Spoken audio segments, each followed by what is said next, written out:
What is going on, everybody? Welcome back to another edition of Turf Talk, a Sunday morning edition. And yes, Adam, happy game day, happy Sunday. Go Birds, as always. And that is going to be the main talking point of today's show. Eagles, Raiders, pregame show, top 5 MVP projections right now, our game of the week picks, and our pigskin picks. Of course, as always, Scotty has found a way to even the score and tie up the pigskin picks at a 16-2 record. I keep saying it. Why don't I just bet my pigskin picks? But I maybe today that'll change. But what's going on, dude? Hey man, yeah, you mentioned the Pigskin Picks there, Thursday night football. The Browns were able to come away with it, right? It was Yeah. a hell of a game. I really underestimated how bad that Broncos offense is. Yeah, yeah, Really underestimated how bad. Teddy Bridgewater. I mean, we try to give him props when we can, but he looked terrible. I don't know if that's the injury or if that's just who he is. Just take the second glove off, Ted. I don't get that either, man. I hate that shit. What do you have a glove on your throwing hand for? Two glove, Teddy? I don't understand it, Jason. Appreciate you. All right, man. Let's get right into it. Let's start with our Eagles Raiders preview. Obviously, kickoff isn't until a little after 4:00, but it's not like we're going live at like 3 p.m. So we'll get into that now, and then get into the full slate of games and get you guys ready for a very exciting Sunday. Scott, this seems pretty simple to me, man. It seems really simple. Is our guy Nick Sirianni, is our new head coach, going to overthink it again? Is he going to, exactly, Jason? It's simple. The Raiders, I believe, have the 25th best run defense in football. They're bottom 5 or bottom 6 in on the defensive side against the run. Run the ball, specifically run, Miles, run. That is my first key to victory today. And I don't, we'll try to dissect this game as best we can, but it's pretty goddamn simple, Scott. Yeah. No, I totally agree with you there. And you mentioned it. Raiders 25th in rushing yards given up on the season, 26th in yards per carry given up on the season.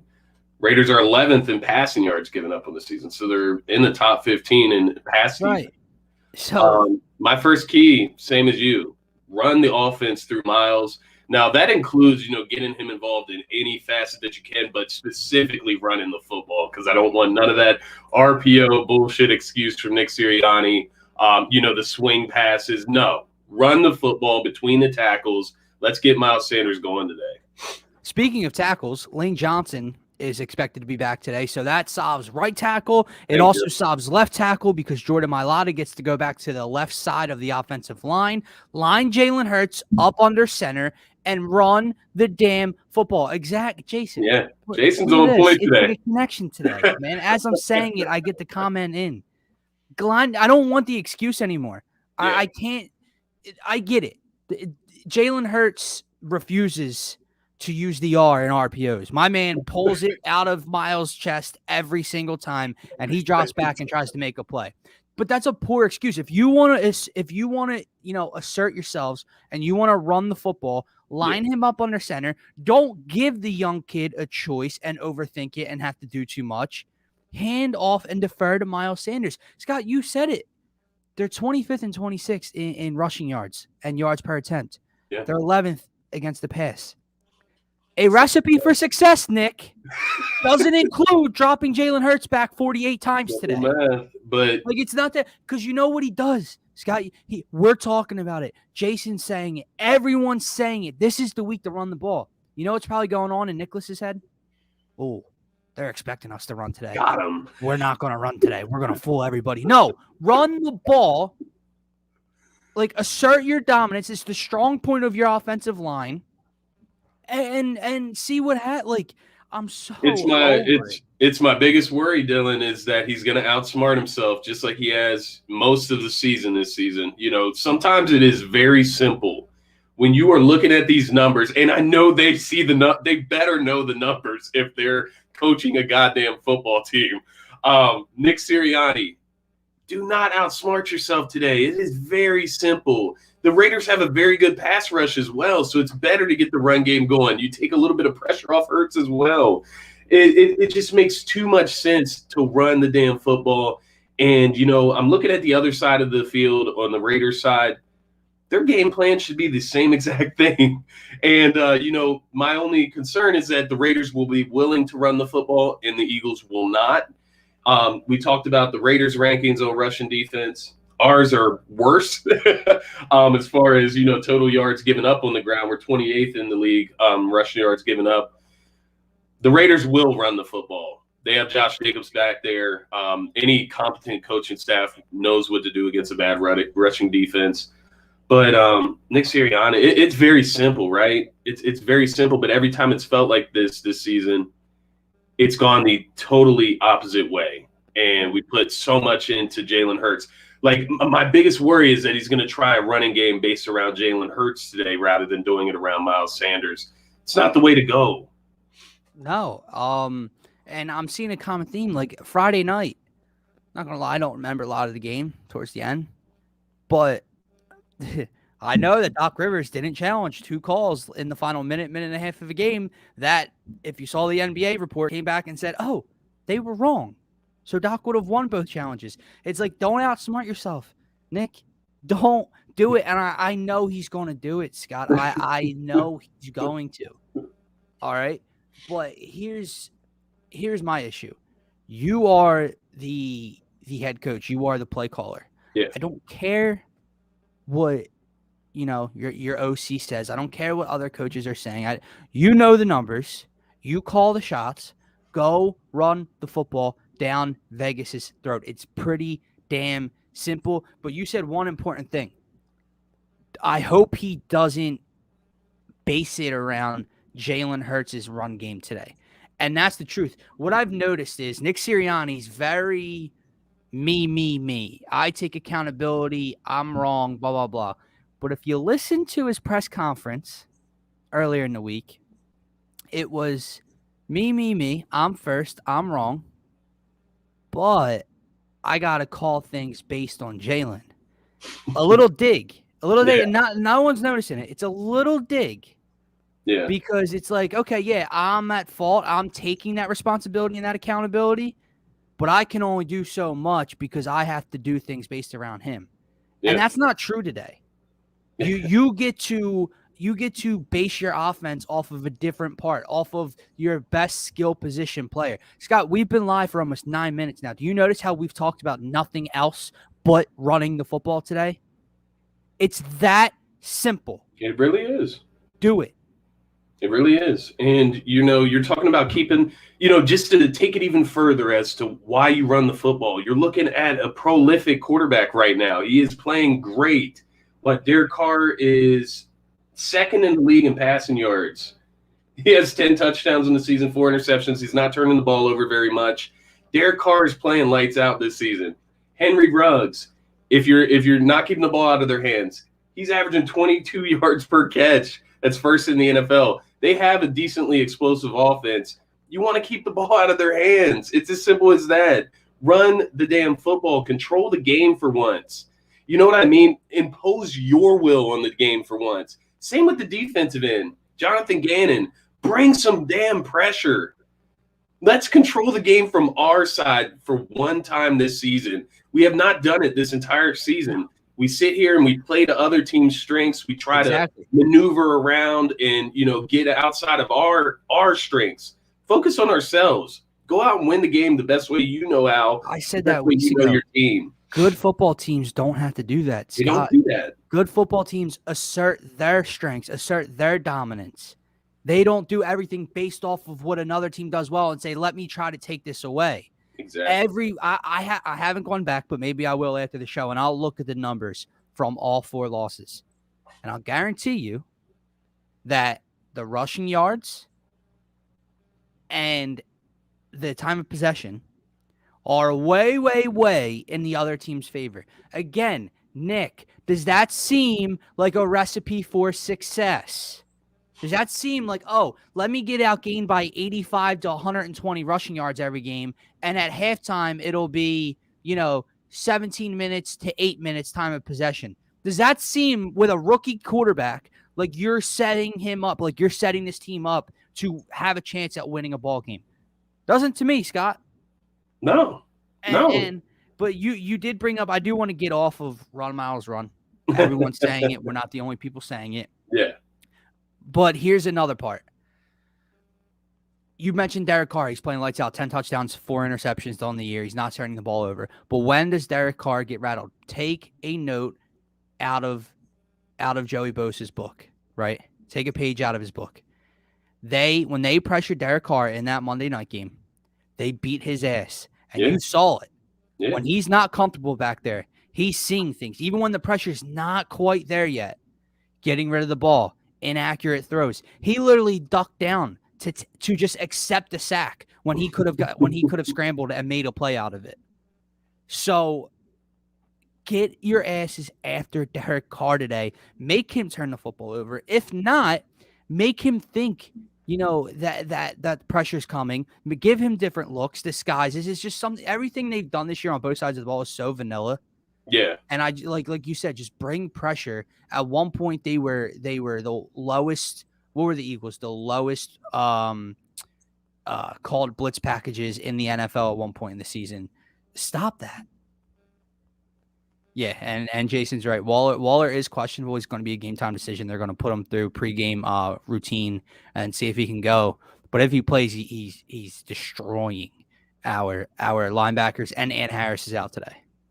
I would say, if he does play, if he's that far on the fence of playing, then he's not 100%. So that is a good note.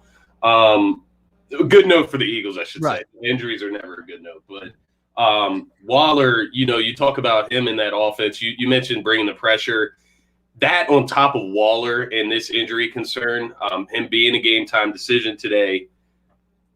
He leads them in targets, 53 targets on the season, right? So that's Derek Carr's favorite. When he's in trouble, that's who he's going to. He's throwing it up to Waller because Waller can go out there, reach the ball at the highest point, catch it over DBs. He's bigger than a lot of the DBs in the NFL, bigger than a lot of linebackers as well. So you talk about him being gone. That takes a whole entire element out of their offense. Now you can bring that pressure, right? You can put Slay on Henry Ruggs. You can play the rest of the field even, right? So that is a huge factor in this game. Darren Waller was obviously the scariest offensive factor coming into the game, in my opinion. You mentioned the linebackers. We don't need to talk too much about those guys, but, obviously they're not going to be able to stick with a guy like Waller. And then you mentioned Harris. That's huge when you're talking about a guy like Waller at the tight end position, because Harris would have had a lot of time on him, I would imagine, as well. If they're putting Steven Nelson, I don't know exactly what they would do there. The other matchup I'm looking at on the defensive end is Avonte Maddox versus Hunter Renfrow in the slot. Hunter Renfrow is another one of those safety valves in that offense for Derek Carr. He's very comfortable getting it to him. He's a third down specialist. So Avonte Maddox has played very well this season. Want to see if he can continue that against, once again, a very prolific offense, passing offense, I should say, led by Derek Carr there. What I will say, well, that's a great point, because Hunter Renfrow, while he's not a all-pro type of talent, we'll say at the least, he is that guy in the slot that kills the Philadelphia Eagles. It's that guy. It's Danny Amendola-esque. It's who's the bum that plays for the Bills now that played for the Cowboys? Cole Beasley. Yep. It's him. It's that guy in the slot kills the Eagles today. I can already picture it. But listen, man, I did bring up pressure last time, and it's true. I would love to see Gannon dial up a couple blitz packages here and there, pick his spots, and get after Derek Carr, especially on third downs. Don't give him the time to sit back there and find an open receiver on a third down. Yeah. But this game is going to be heavily reliant. The pressure is going to be heavily reliant on this defensive line, on this front four. Can you create pressure and get to Derek Carr on your own? You're supposed to be that good. You are supposed to be a top 10, if not higher, unit in this league. And for 5 of 6 games, you haven't been. But guess what? The 2 games that you've gotten pressure by yourselves, you've won both. You forced turnovers, and your secondary looked a lot better because of it. Go back to the Carolina game just a few weeks ago. Fletcher Cox, Javon Hargrave, Derek Barnett even had a decent game. Yeah. Secondary had 3 picks. It goes both ways, right? So everyone talks about how the secondary is getting picked apart. Well, what do you think the secondary is going to do against the Dallas Cowboys offense, against the Kansas City Chiefs offense, against Tom Brady and the Bucs offense when the front four gets no pressure? Dude, they didn't sniff Tom Brady last Thursday night. No. Do you think Darius Slay and Steven Nelson and Rodney McLeod are going to be able to stick with Chris Godwin and Mike Evans and all these weapons on the offensive side for Tampa Bay for 5, 6, 7 seconds if they want to? Antonio Brown?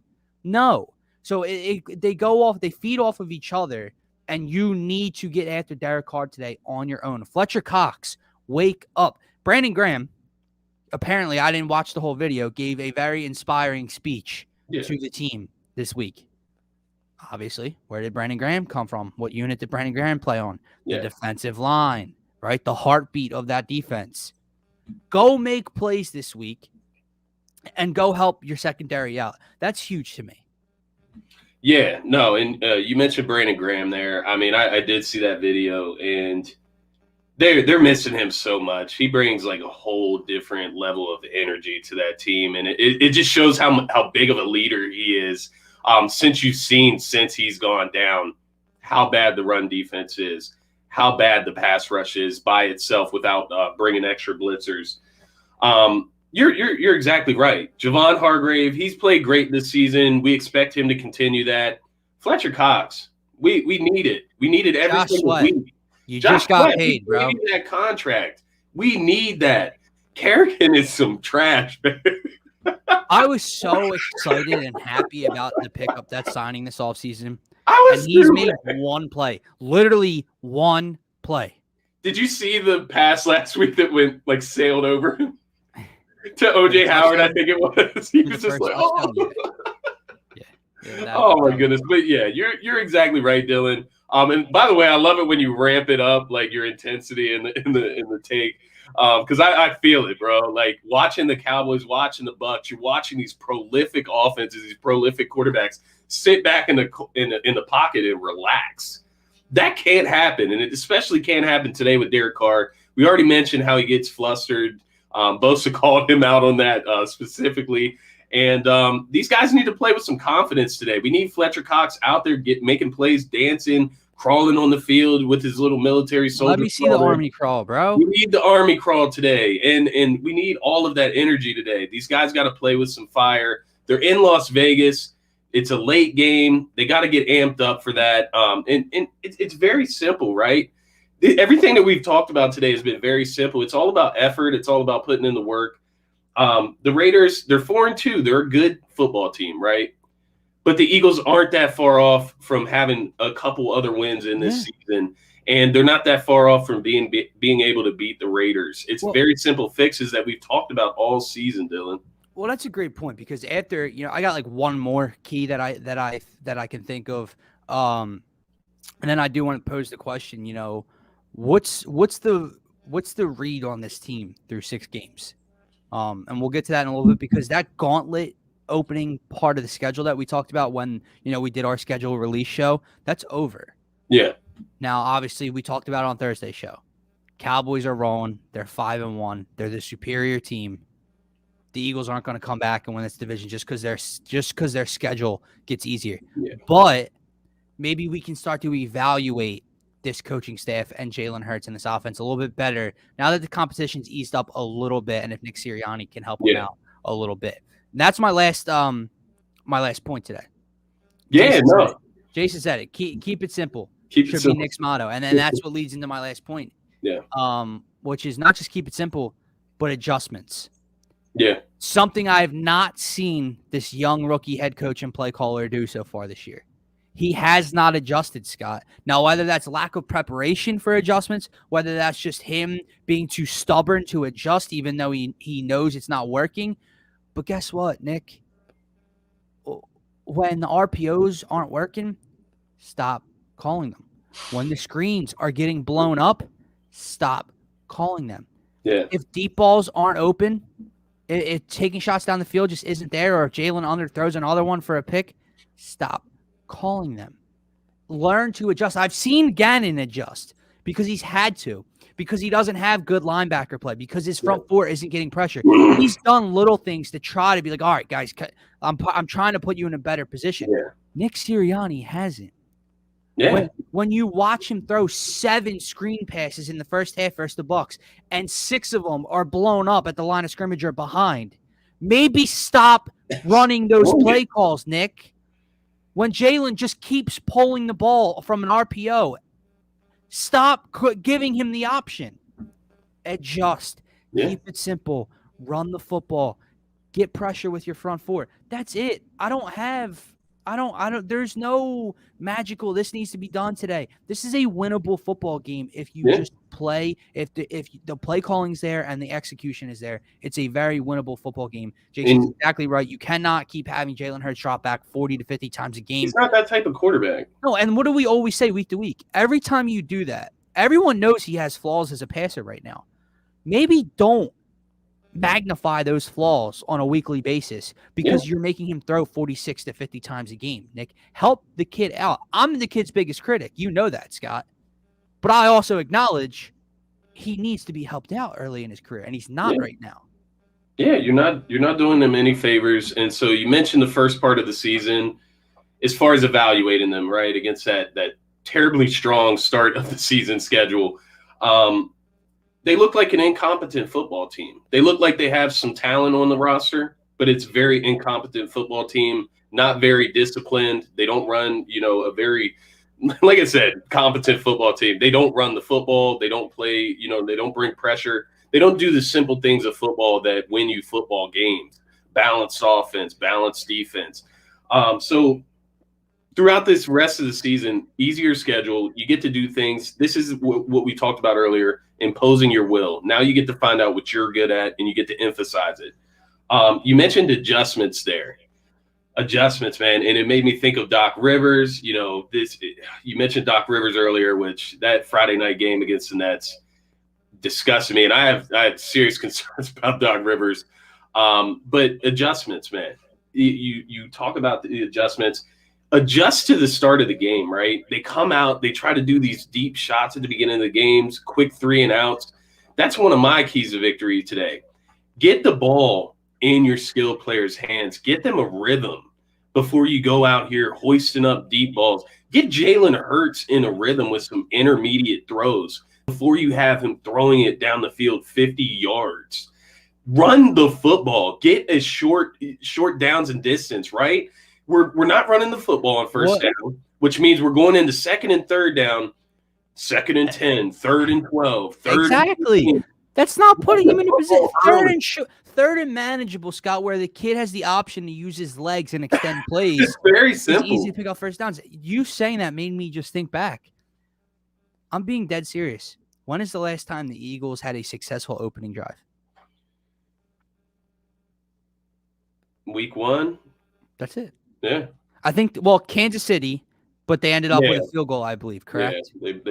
Yeah, Hurts overthrew Ertz. Right. But they moved the ball down the field. Yeah. Week 1 is the only time this season they've had a successful 6-point scoring drive all year long. Yeah. That's ridiculous. Are Ridiculous. you joking? When you're talking about the defenses that we've played against. Yeah. Pass defenses specifically. Yeah. And then you receive the ball, you go 3 and out. Jalen Hurts looks ugly the first drive. You don't run the ball on any of the 3 or 4 plays you have, and then you send your defense out real quick against Dak Prescott, Tom Brady, Patrick Mahomes, etc. I mean, like what are the odds today that the first play call is a run? Man. But I get nervous about that though because I'm telling you, I said he hasn't adjusted, but I'm telling you, the first 2 to 3 run plays they have. If they're not successful, he's going to go away from it. Yeah, that will be the only thing he adjusts on, and it will be. Isn't that so sad that that's you'll sit here and you'll miss throws, you'll have screens get blown up in the backfield. You'll keep doing it. Won't adjust from that, but if you get stuffed on the run one time, oh shit, we got to get it down the field with Jalen. Like Jason said, you cannot have Jalen Hurts. He shouldn't be out here throwing the ball 30 plus times. No. Let alone 40 to No, 50. Jalen's cap should be like 32 passes. Exactly. At the maximum, literally the ceiling of his pass attempts.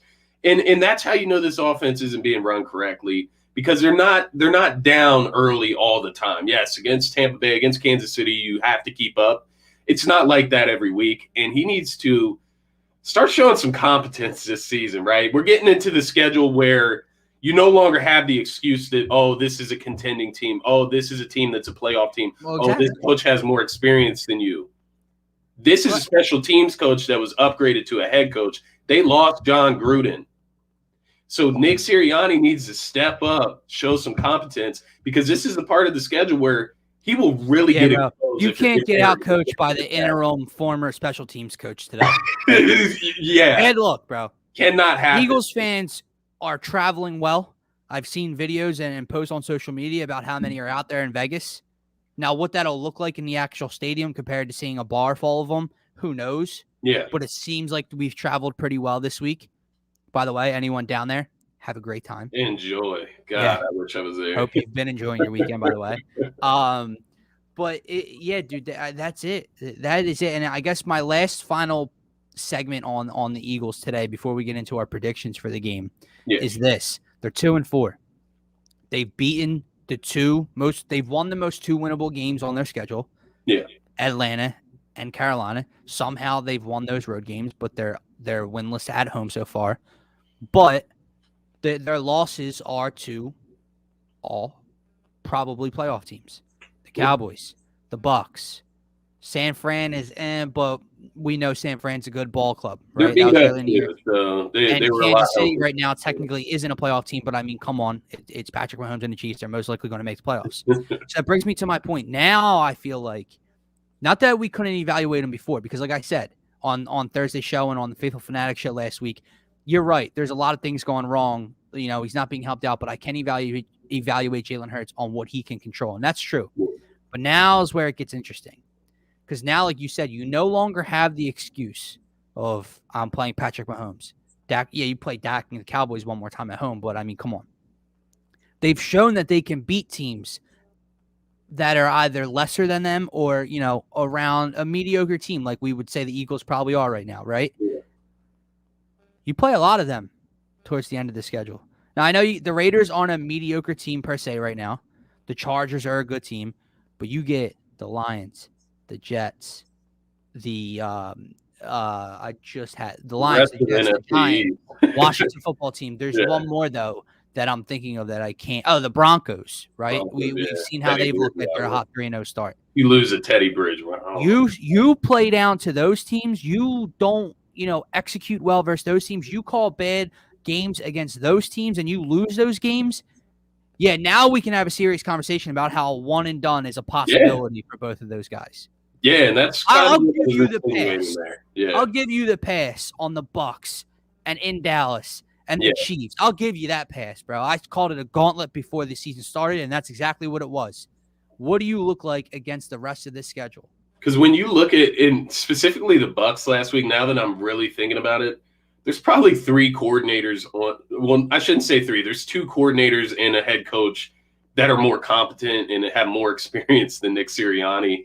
They could probably step in and be a better head coach than Nick Sirianni right now when you're talking about the Buccaneers there. But yeah, there's no more excuses for him. Jalen Hurts, you go out there, you play football the right way. Hopefully Sirianni sets Hurts up in a successful way. But these teams aren't world beaters in the first place. So even if it isn't, I still want to see some things from Jalen Hurts.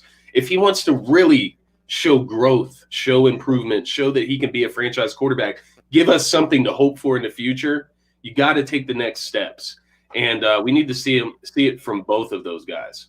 Yeah, man. All right, let's get into prediction time for this Eagles Raiders matchup. I'll start. I got a weird feeling. I think I've seen it on Twitter. I think a decent amount of fans do this week. Yeah. This is a winnable ball game, Scott. I said it last week. I like the Raiders to beat the Broncos even throughout the week with the Gruden stuff going on. Yeah.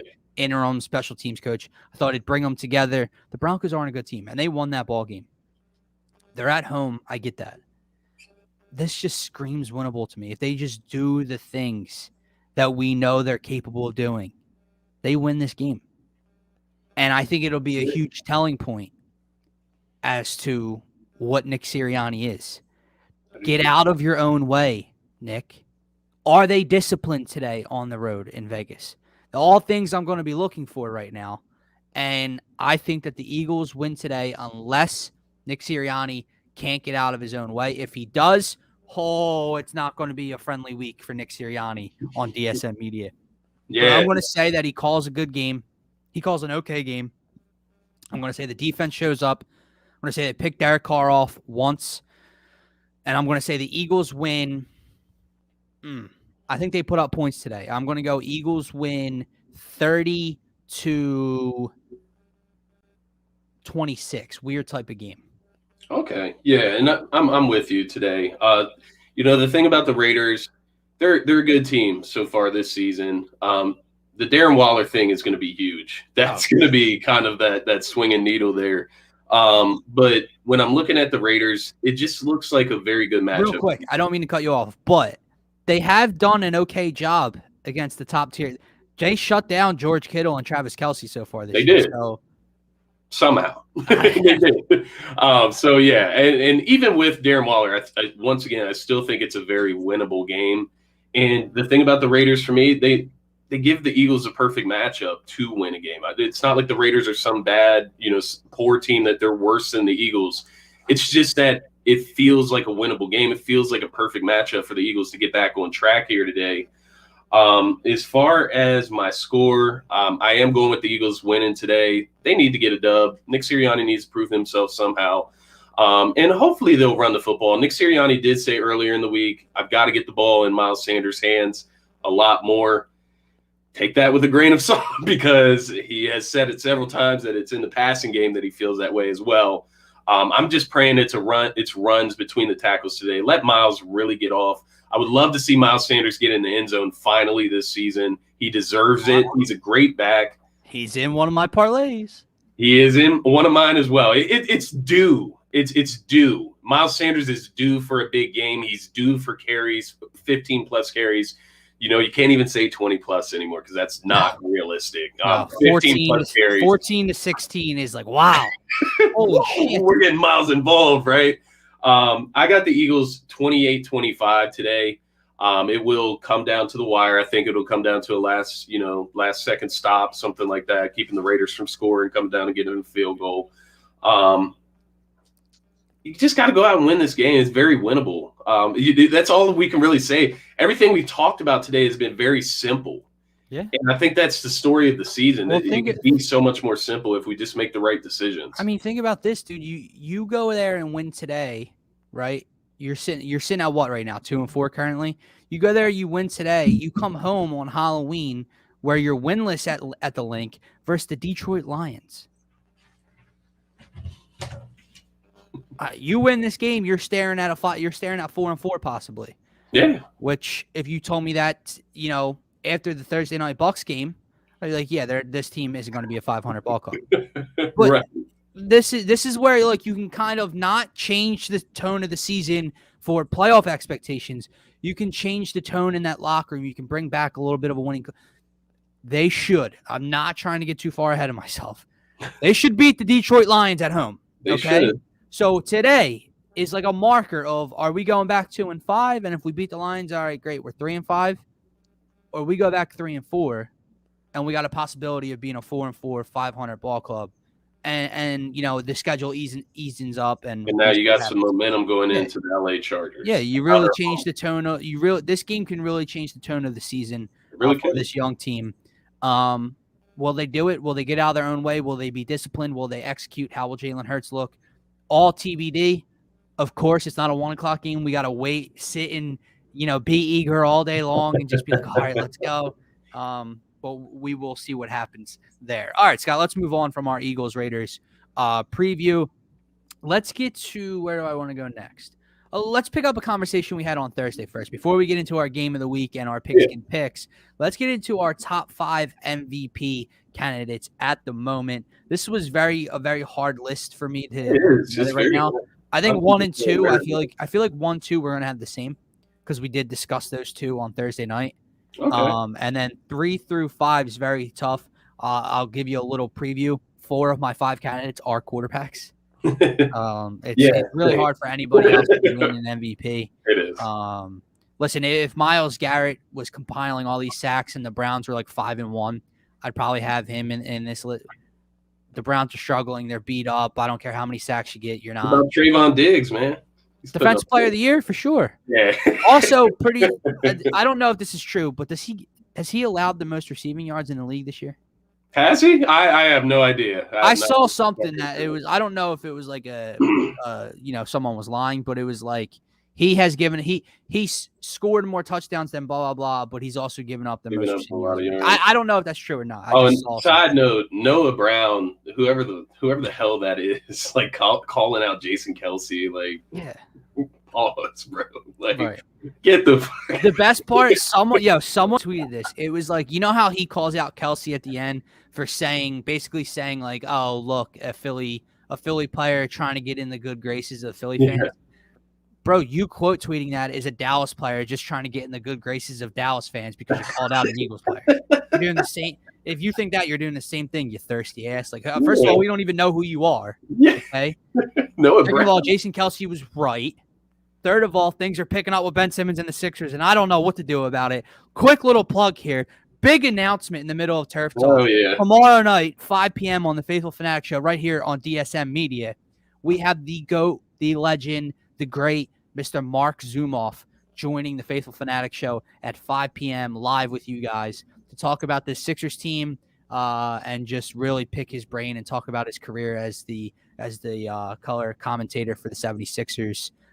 Me, myself, Scotty, and Gint will be on that interview, and I can't wait. Cannot wait, man. It is such an honor, honestly, to be a part of that and be able to talk to him. You're talking about the guy that just rang the bell on Friday night. Yeah. And, the Sixers did him a real disservice by not losing that game, but it is going to be so awesome to just talk about him or talk to him about his career, just kind of recapping. We maybe not get into the Ben Simmons stuff too much. No, probably not a good way to go. Just to celebrate the good times that we have with Mark Zumoff. That's what's going to be the most fun. But absolutely. You guys definitely need to check that out tomorrow. Make sure to be, ready at 5 p.m. I know I will be. Hell yeah. All right. And Jason, appreciate you, my dude. But let's get into our top 5 MVP candidates, Scott. I'll go 1, 2, and then we'll finish off the rest of the list. See if you have the similar. Number 1, I have Kyler Murray. Obviously, quarterback is a favorite to win this award. Only undefeated team left in the NFL. He's putting up ridiculous numbers. He's doing it efficiently. He's doing it less with his legs and more with his arm this year, showing growth in that area as a quarterback as well. Number 1 to me is definitely Kyler Murray. And then number 2 is the only non-quarterback on my list, and that is King Henry. Derrick Henry is on another level. It's like every year. How this dude isn't picked first in every single fantasy league is beyond me. I did it to my own self. I picked Christian McCaffrey. Dude's played like 3 games in the last 25 games. How Derrick Henry is not picked number 1 is unbelievable. He puts up Madden-type numbers, fantasy-type numbers, week in and week out. His team is underachieving to start the year, but, they had a big win against some who consider the AFC favorites against the Bills. Huge test today at home against the Chiefs, which I'm sure we'll talk a little bit about soon. But that's number 1 and 2 for me. Kyler, Derrick Henry. It's hard to really say one above the other, but when you're undefeated compared to around a 500 ball club, to me, it's Kyler 1 so far. Yeah. And, you mentioned Kyler Murray. He's my number 1 right now, too. And, the thing about Kyler Murray, it's not just, the numbers, because there are quarterbacks with better numbers than Kyler Murray this year. But it's the way he's leading the team. It's the clean football that he's playing. It's the teams that they've beaten. You talk about the Rams, the Titans, the Browns, the 49ers. The Cardinals have been able to flex over these first 6 games and really show that they're a contender. And it's just, I was actually watching NFL Game Day Morning or something, whatever's on NFL Network in mornings and Sunday mornings. And I thought they said it. I thought Kurt Warner said it best. When you're talking about like Heisman trophies, you think about the moments. And Kyler Murray just has so many of those moments so far this season where he is just electrifying, making crazy plays. And, those are the guys that are going to end up drawing the attention. They're going to be the ones with the great record, the great stats, and they're going to win the award. Kyler Murray right now definitely deserves it, in my opinion. Number 2, I didn't go Derrick Henry here, but I am definitely open. I'm open to Derrick Henry as the MVP. Yeah. I'm open to him as number 1, honestly, up there with Kyler Murray. I do have Matthew Stafford number 2 right now. Okay. I'm looking at Matthew Stafford. His numbers are great. The Rams have played well. The offense has been zooming. He still has even more room to grow and make those numbers even better.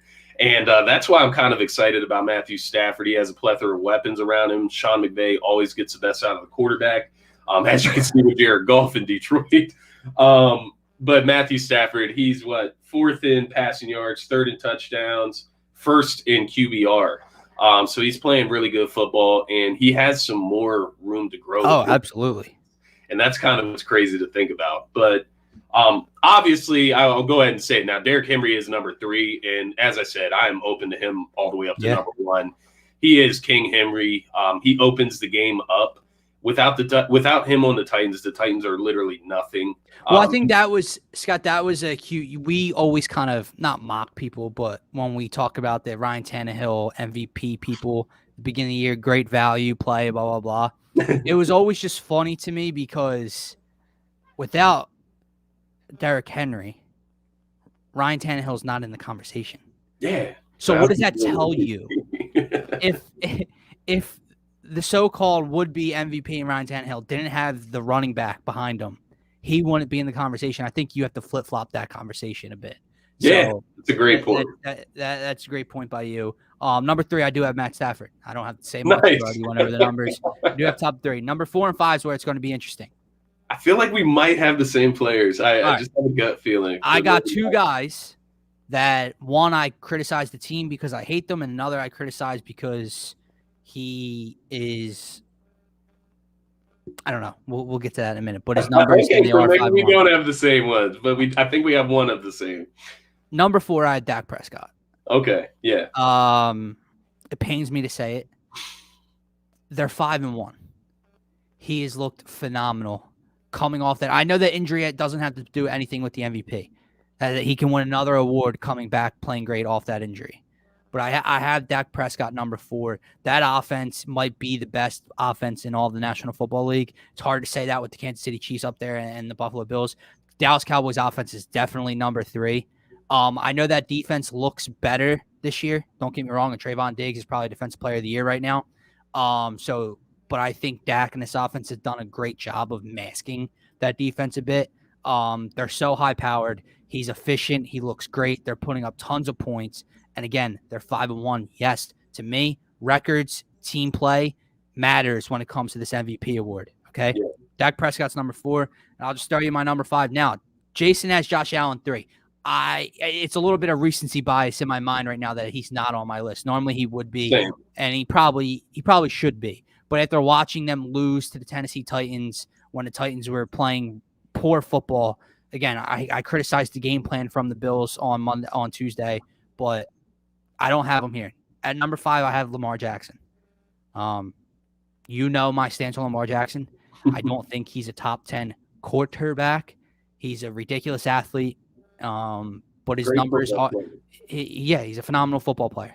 I just don't think when I say that, I just don't think he's going to win a Super Bowl.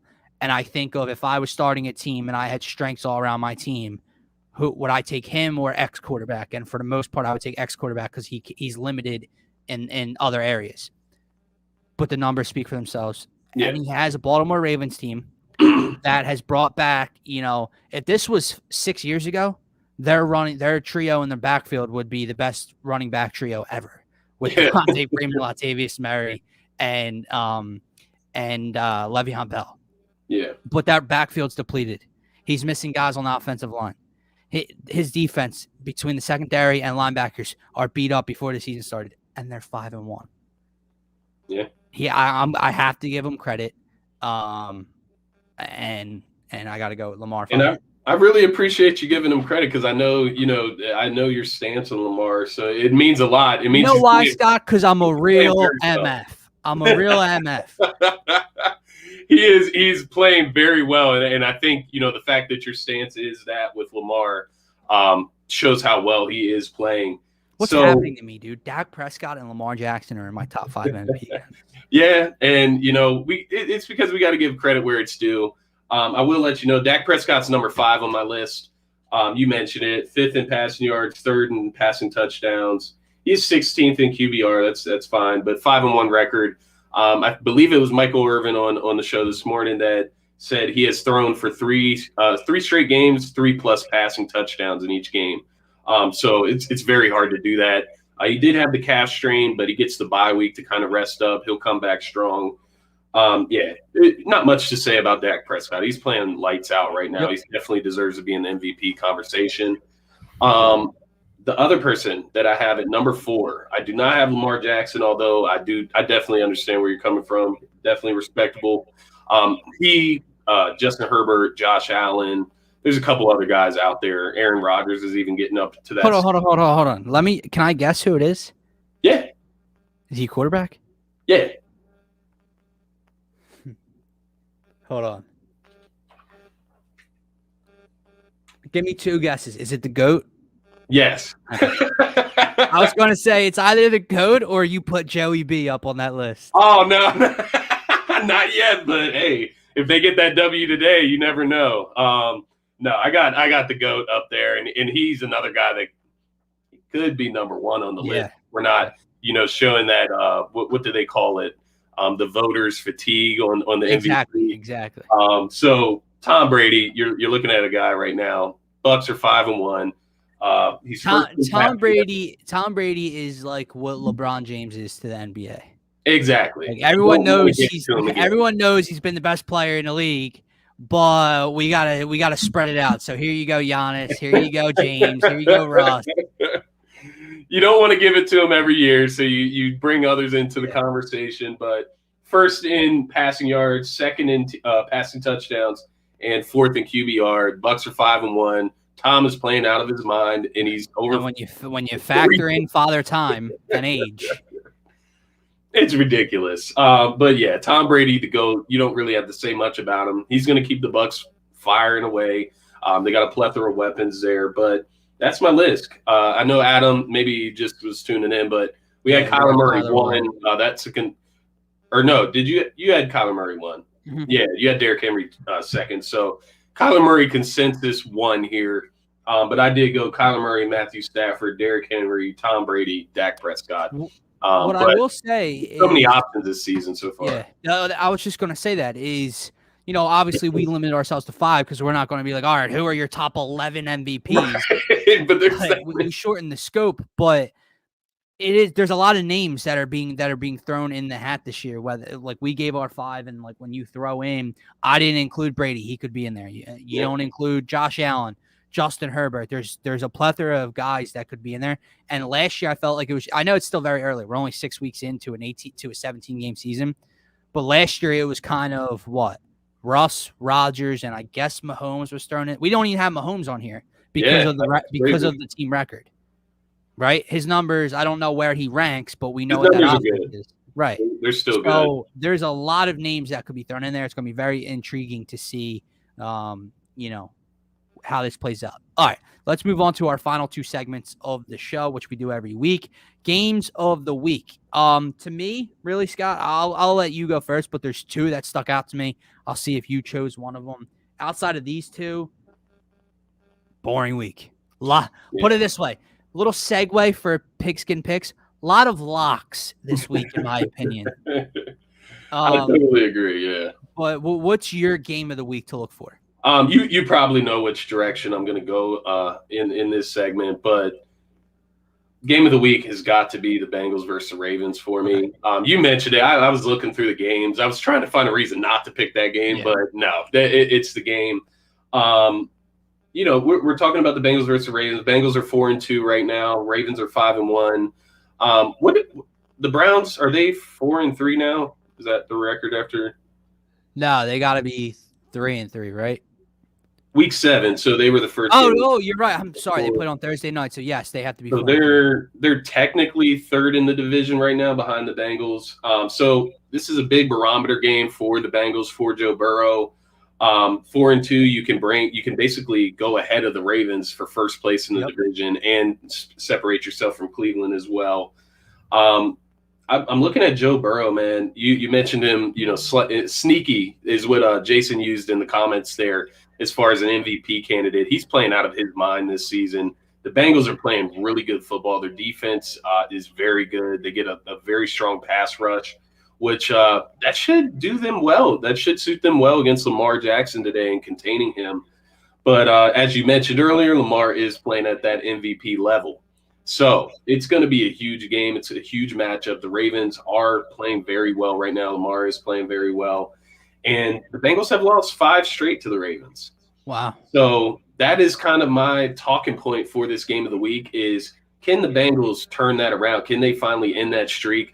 And can Joe Burrow, Jamar Chase, Joe Mixon, T. Higgins, all of these guys, these explosive players, can they get this Bengals team going in the right direction for real? Is it going to happen a lot faster than what we could have imagined as far as that turnaround for the Bengals after they got Joe Burrow? And I can't wait to watch it, honestly. Well, having that in the 1 p.m. slot at 4. That is one of the 2 games that I was alluding to. You're right. Yeah. Obviously, an AFC North battle is always exciting, but when you talk about the number 1 and 2 teams in that division right now battling out for first place early on, definitely exciting. Yeah. You used the word barometer. Well, real quick, you talked about that this offense and this Bengals team really picking up steam. I think maybe a year or maybe even more than 1 year ahead of schedule. Yeah. It's just so funny to me when everyone was like, you don't draft a wide receiver. Oh, I think Jamar Chase has escalated or has sped up their schedule in Cincinnati. So looking like he's going to break 1,000. Look what happens when you go and get a true number 1 wide receiver threat on your team. But anyway, you used the word barometer. I think it's the truth for both teams, but more specifically for the Bengals. You are 4-2. But it made me think, well, who have they beaten this year? Because I know they came off of a beatdown in Detroit against the Lions. Yeah. So they're 4-2 with losses against the Packers and the Bears in Chicago, which is a bad loss early on. They've beaten the Vikings, the Steelers, the Jags, and the Lions. They have not beaten anybody up to this point. I'm a huge Joe Burrow guy, just like you are. Yeah. But they haven't beaten anybody. And the they lost to the one true competition that's on their schedule. But they only lost by 3 to Green Bay. Yeah. And then you have a bad loss earlier in the year by 3 to the Bears. Yeah. So, division rival on the road. Lamar's playing at an MVP level. You're fighting for first place. Are you that team?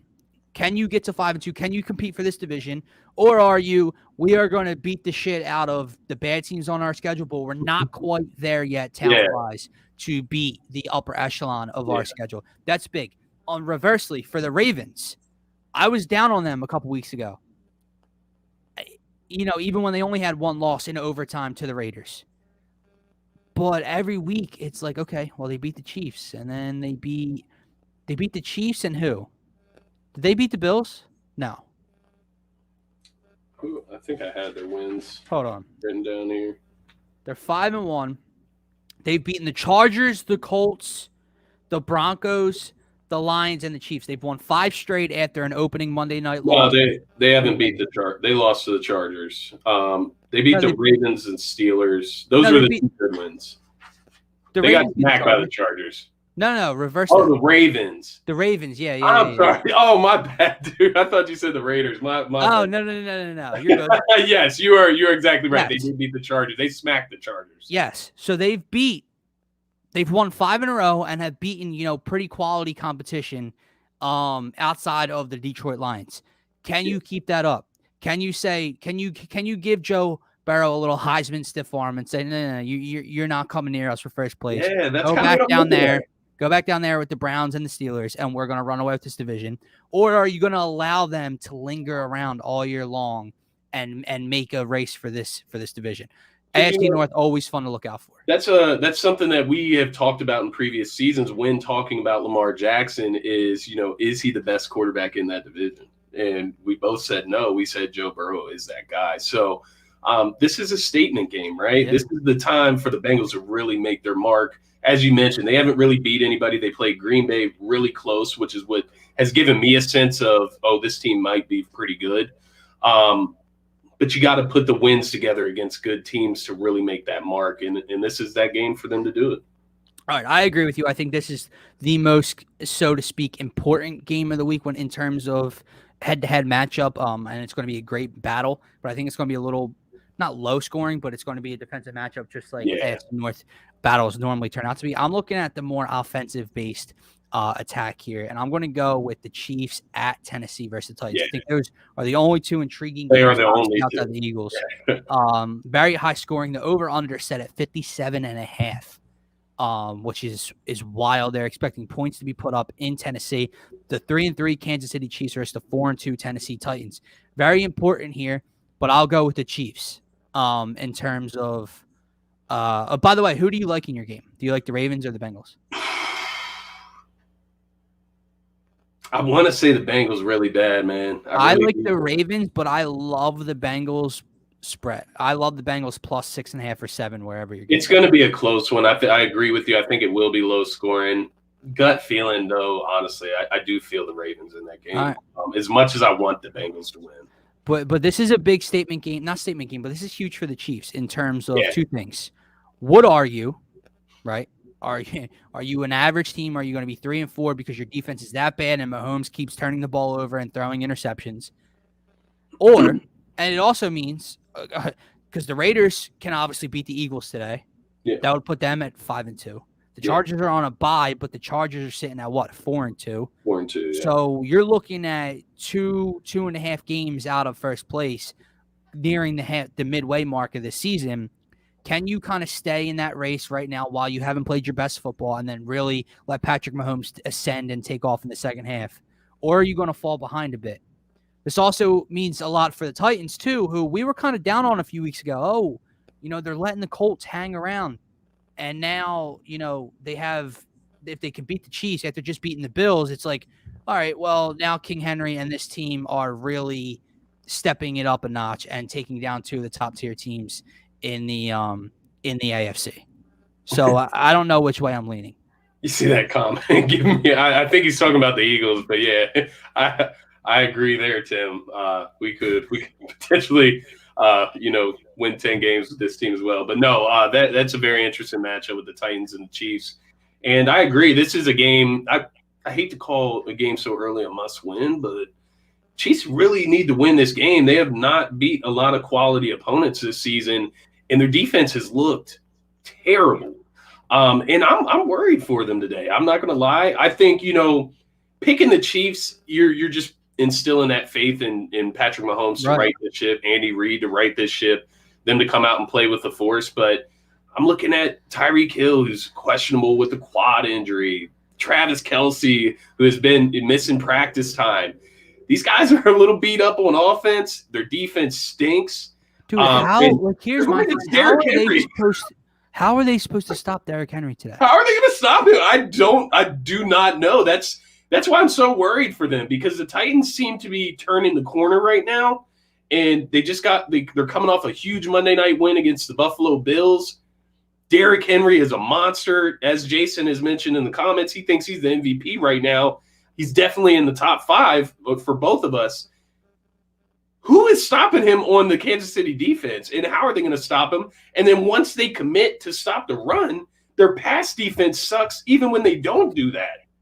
So what are they going to do about A.J. Brown? Julio is set to go today as well. This may be a game where Ryan Tannehill can sort of expose the Kansas City Chiefs.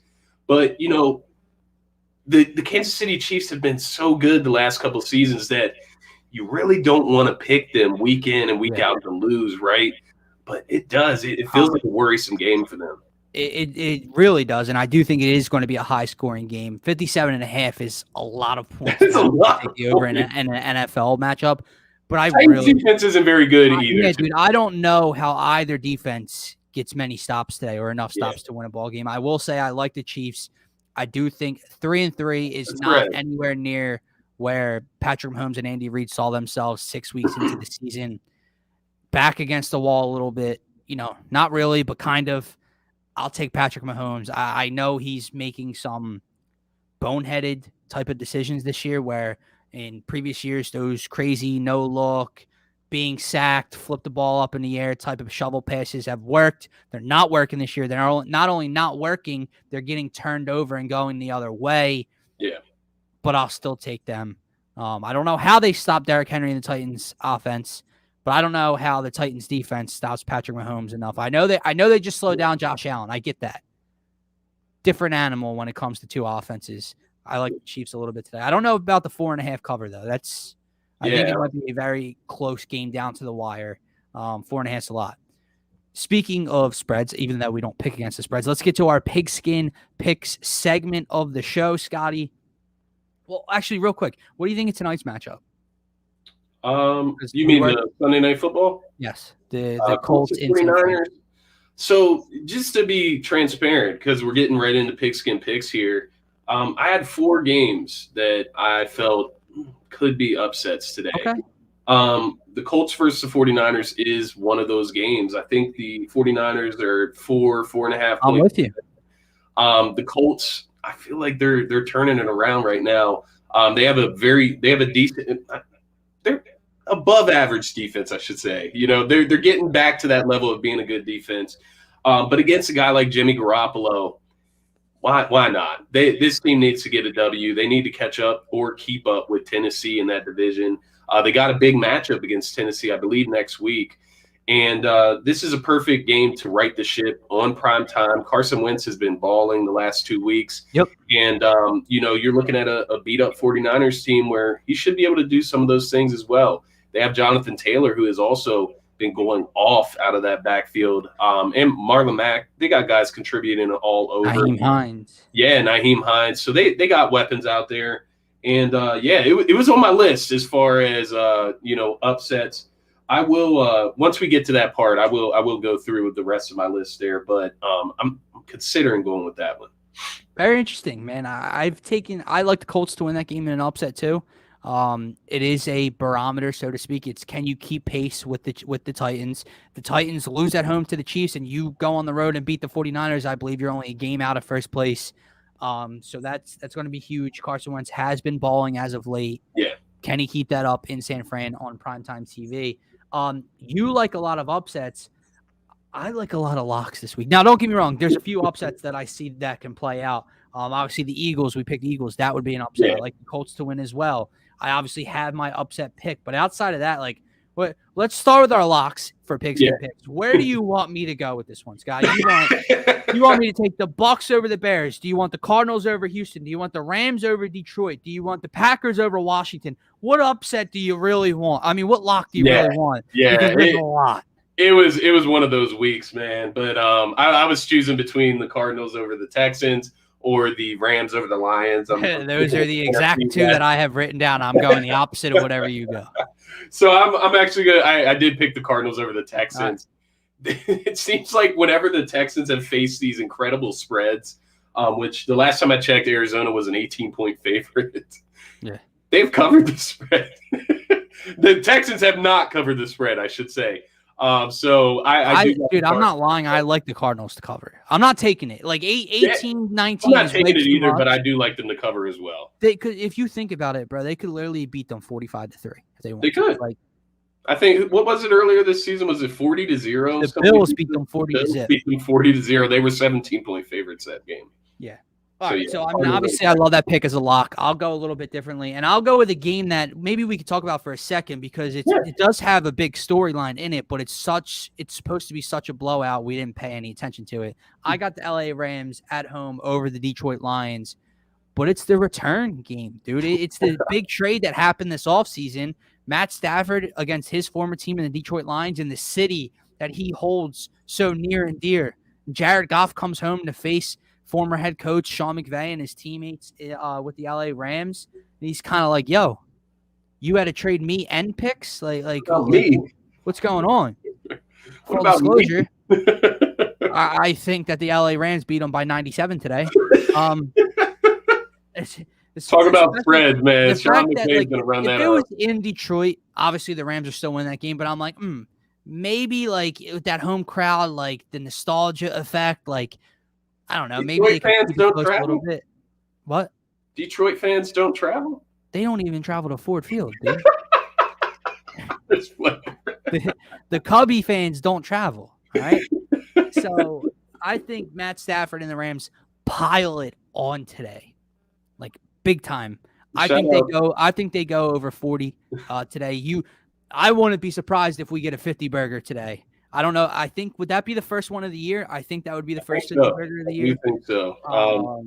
Shout out to Jason Sullivan, man. I'm sorry we're ragging on your Lions. Oh yeah. Maybe we'll have to talk to him next week, before the Eagles match up, get him on here. But can't be too upset. We've had him on here. We probably should have set something up today. I didn't even think about it to get him on for this nostalgia game for him, but like he knows what's Matt up. Matt Stafford, I believe he said before that Matt Stafford's his favorite football player of all time. So why wouldn't he be? He's got love for him. It's not like, oh, F you, like trying to win this game. I do think whatever the spread is, was it like 17 or are they higher than the I don't know.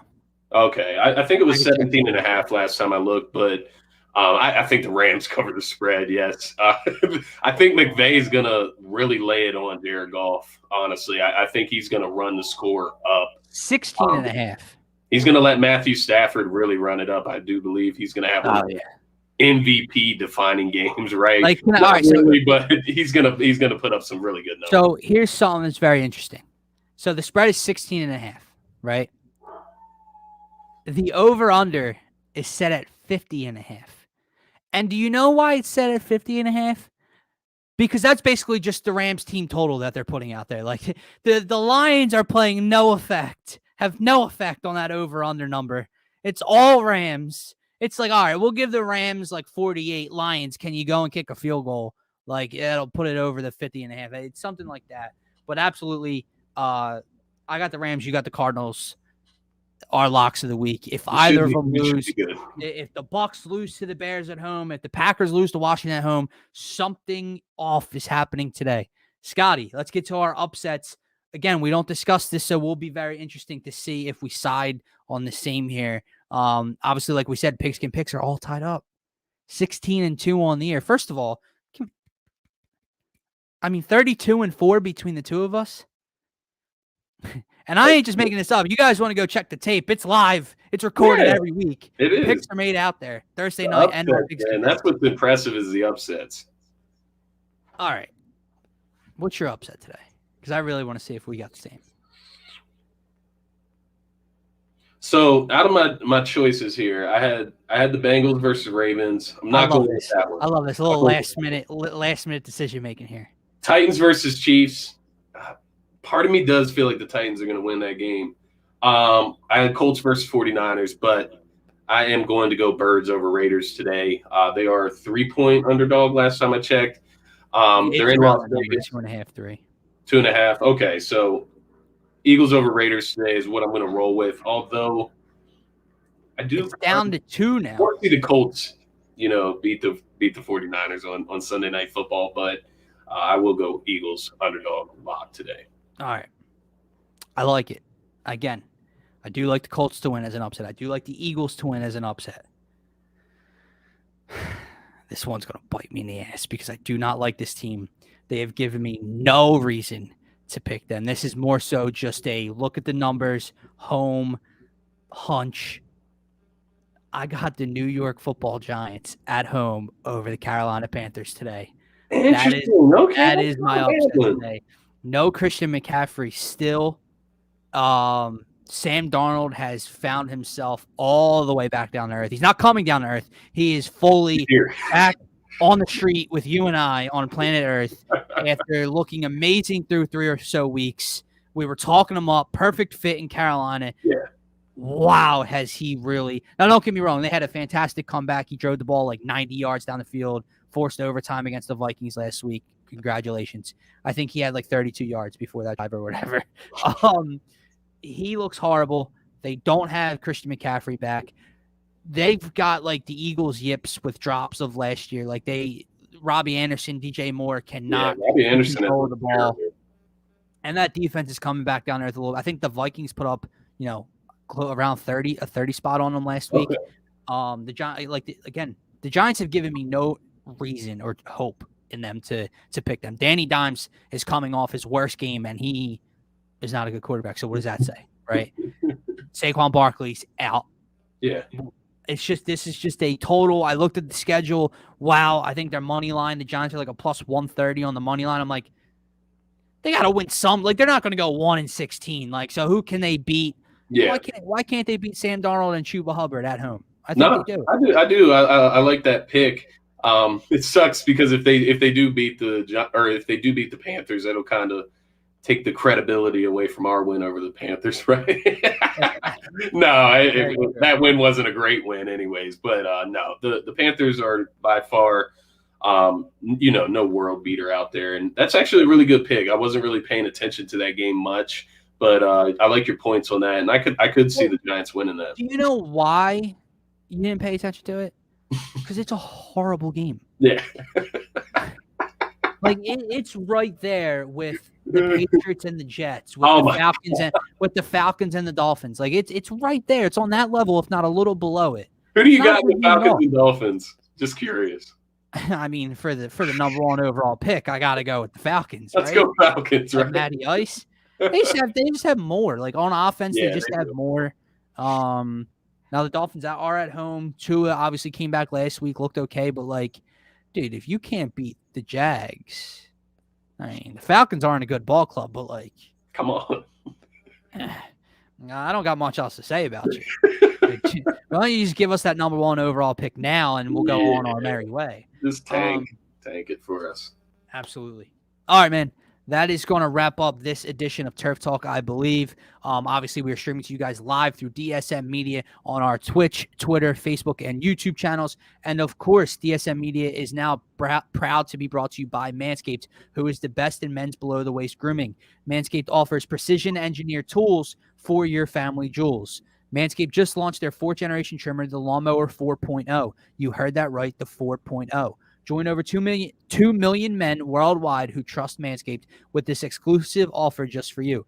20% off and free worldwide shipping with our promo code DSM at manscaped.com. Manscaped engineered the ultimate groin and body trimmer by focusing on intelligent functionality and an incredibly comfortable grooming experience. Their fourth-generation trimmer features a cutting-edge ceramic blade to reduce grooming accidents thanks to their advanced skin-safe technology. This upgraded trimmer includes a multi-function on and off switch that can engage a travel lock. It also gives you the ability to turn the 4000K LED spotlight on and off when needed for a more precise shave.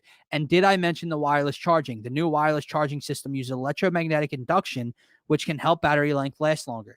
Get 20% off and free shipping with code DSM at manscaped.com. Again, that is 20% off with free worldwide shipping at manscaped.com using our promo code DSM. Unlock your confidence and always use the right tools for the job with Manscaped. Your balls will certainly thank you. Scotty, any quick last plugs? Obviously, like I mentioned earlier, the GOAT, the great, the legendary Mr. Mark Zumoff will be joining the Faithful Fanatic Show, joining myself, Scotty, and Gint tomorrow at 5 p.m. right here. So make sure you're tapped into DSM Media on Twitter at DSM_media. And if you follow us on Twitter, click that Linktree link in our bio. TeePublic comes up first. Merch is officially up and on the site. We got sales, I believe, still on a few new designs for Fairway to Heaven, DFS, no pun intended, and one other is up there as well. I think Trending for Four Quarters is up there as well. Yeah, Trending for Four Quarters. So if you want to support DSM as a whole, if you want to support any of the shows, any of the guys here at Team DSM, head over to our Linktree, click the TeePublic link, and contribute with some merch and sport it because it's nice, it's comfortable, and it's well made by the guys and girls at TeePublic. For myself, for Scotty, you can give him a follow on Twitter at Scotty John, myself at DylanJD98. That's going to do it for today's episode of Turf Talk. Have a great day and go Birds. Go Birds.